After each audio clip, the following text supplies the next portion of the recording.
Olá, meus irmãos e minhas irmãs, eu sou William Gonçalves e vamos para mais uma reflexão na luz do Espiritismo.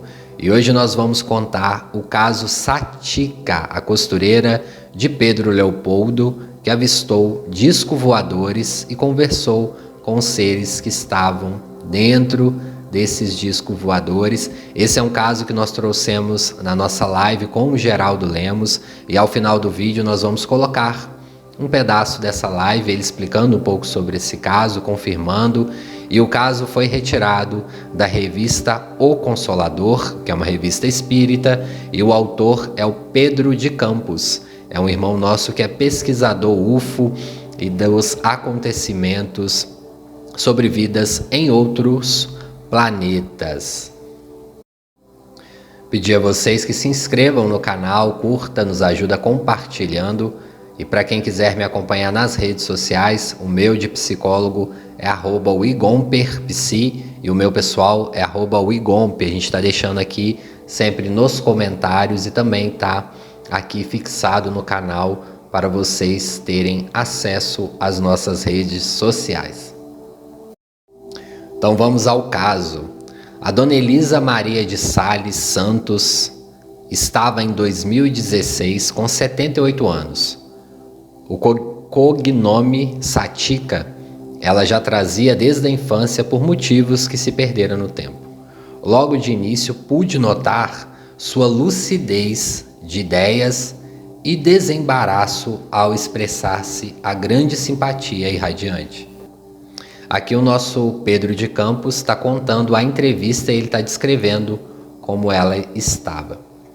Ela discorreu com calma e simplicidade sobre as ocorrências em Pedro Leopoldo que me motivavam o telefonema.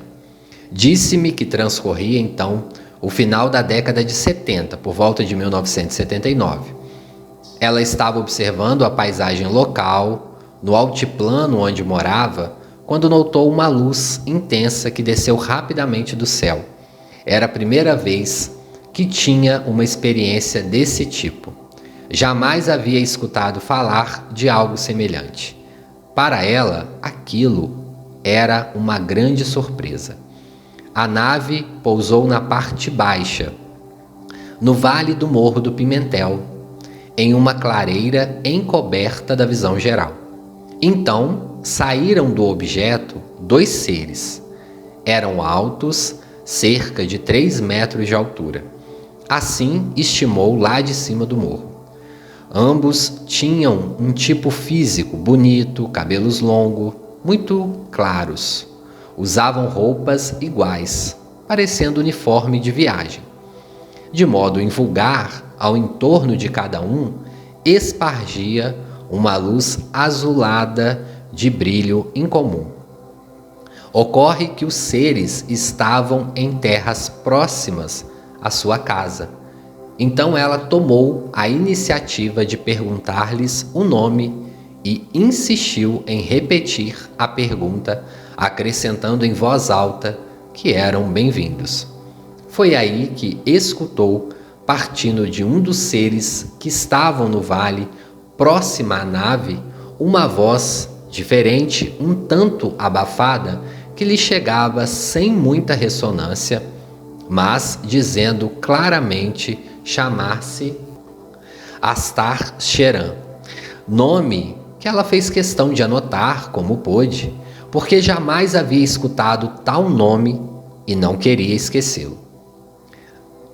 Certa feita, em outra ocasião, durante um novo contato, sentindo-se feliz e eufórica, Satica disse ao comandante: "Me leva contigo, quero ir." E teve como resposta: "Com o tempo, espera." Depois então, durante alguns anos, ela teve sonhos recorrentes que vivenciavam situações semelhantes. Em Pedro Leopoldo, na época, ela se recorda de que houve interesse oficial e as investigações das incidências se repetiam. Havia também uma turma norte-americana que depois foi para os Estados Unidos, tendo recebido aqui informes do Sr. Euler, agora já falecido, Lembrou-se Satika em outra ocasião e contato. O comandante lhe disse para mudar dali e ir ao Triângulo Mineiro. Satika ficou com essa informação na cabeça, mas não sabia qual lugar do triângulo para ir, porque nele há muitos municípios e cidades importantes. Então, num dia em que Chico Xavier estava disponível, agora em Uberaba, ela resolveu falar com o médium e ter a sua orientação. Chico, de modo peculiar, tinha conhecimento dos fatos, porque um parente dele também fizera contato com esse ser alienígena. Talvez fosse o Sérgio, seu sobrinho neto, ela tentava recordar. Sem estar certa do nome, na ocasião, a conversa de Satika fora muito proveitosa. Chico, instruído por seu mentor espiritual, disse-lhe: a cidade indicada por seus amigos espaciais é Uberlândia. E ela deu crédito ao informe, mudando-se depois para aquela cidade e alterando por completo seu modo de vida. Estava agora no bairro de Santa Mônica, em Uberlândia. Os informes de Chico se mostravam preciosos a Satika. Ela chegou a ter receio quanto aos contatos com tais entidades, mas o médium tranquilizou-a. Eles são oriundos de um planeta muito distante, inimaginável para nós. São de fora da nossa galáxia. Não tenha receio, são muito iluminados e não irão te perturbar. Eles são o que chamamos anjos. Chico também confirmou a ela o nome da entidade do contato, que era a Star Sheran, e completou: não são esses que causam mal ao homem, mas o ser humano com muito medo somatiza e causa mal a si mesmo, requerendo assistência dos médicos do espaço sem o saber. A partir desse dia, Satika teve para si que as entidades de contato sejam seres plasmáticos. Este que vos escreve os tem definido de modo semelhante há anos, registrando a terminologia em várias obras. Ou seja, eles são seres cujo corpo para nós é ultrafísico, constituídos de um plasma sutil. São seres plasmáticos, como Satika os denomina, que se materializam por adensamento da luz. De fato, eles se manifestam como holograma adensado.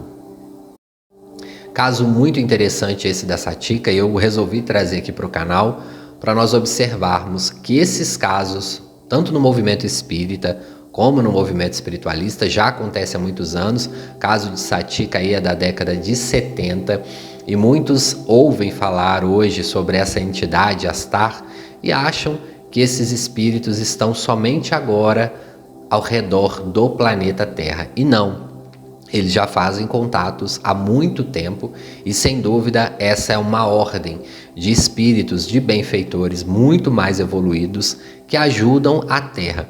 Chico diz aí, por exemplo, que eles são como anjos para nós, lembrando no Livro dos Espíritos, a distância que nós estamos dos anjos é de milhões de anos de evolução. Então vocês imaginam a evolução desses espíritos e o tamanho do trabalho deles. E o que eu achei interessante também foi trazer essa questão que a própria Satika interpretou como seres plasmáticos. Ela observava que era um corpo físico, mas era condensado de uma maneira diferente. Era como se eles materializassem para a nossa compreensão, dos nossos olhos, da nossa retina. Eles meio que plasmavam ali algo que fosse característico para o nosso planeta Terra. Lembrando, quando a gente fala aqui plasmático, ou seja, de plasma, o perispírito, de plástico, o perispírito ele é moldável. De acordo com a indução mental, evolução do espírito, você pode modificar dependendo do ambiente. Voltemos aí a alguns livros de exemplo. O livro do André Luiz, Sexo e Destino, na qual ele tem que ficar diferente para conversar com o obsessor. Na evolução que o André Luiz tinha na época, ele teve que mentalizar durante 1 hora para mudar esse perispírito e se transformar num ser mais condensado para ser visto por aquele obsessor que já estava no plano espiritual. De outra maneira, o obsessor não viria André Luiz. E assim foi também, porque no livro, quem leu ou quem for ler, vai perceber que tem várias cenas que André Luiz está lá e o obsessor não sente nada. Mas quando ele plasma, ele abaixa o seu padrão vibratório, ele o enxerga. Assim acontece com muitas visões que nós temos desses seres de outros planetas e também de pessoas que acabam vendo aí naves. Neste momento, elas podem estar condensadas ou plasmadas para as nossas vibrações. Então, quis trazer esse caso. Agora, ao final do vídeo, a gente vai trazer a parte do Geraldo falando em vídeo na edição para vocês. Eu agradeço quem chegou até aqui e vou trazer depois um outro caso desse mesmo irmão, que é um pesquisador, que vai contar outros casos e a gente vai trazer aqui para o canal. Eu agradeço quem chegou até aqui. Terminando o vídeo, deixe o seu like. Muito obrigado, até breve e graças a Deus. Chica, sabe formar a relação entre Chico Xavier contatadas por extraterrestres Satica? Você sabe desse caso? É verídica, sim, o Chico me contou, eu ouvi do Chico isso, junto com seu sobrinho Neto. O Chico teve contato, de fato, com esses extraterrestres, e foi com eles que ele perguntou a eles o que eles tinham mais gostado na Terra. E eles responderam para o Chico o seguinte, que eles mais gostaram foi o caldo de cana que eles tinham provado. Olha só. E também o ex-presidente da Federação Espírita do Estado de Goiás, Dr. Weimar Muniz de Oliveira, que depois presidiu também a ABRAME, Associação Brasileira dos Magistrados Espíritas, que residia em Goiânia, Goiás. Ele desencarnou no início desse ano, grande amigo nosso, do Chico, sua esposa, Dona Creuza.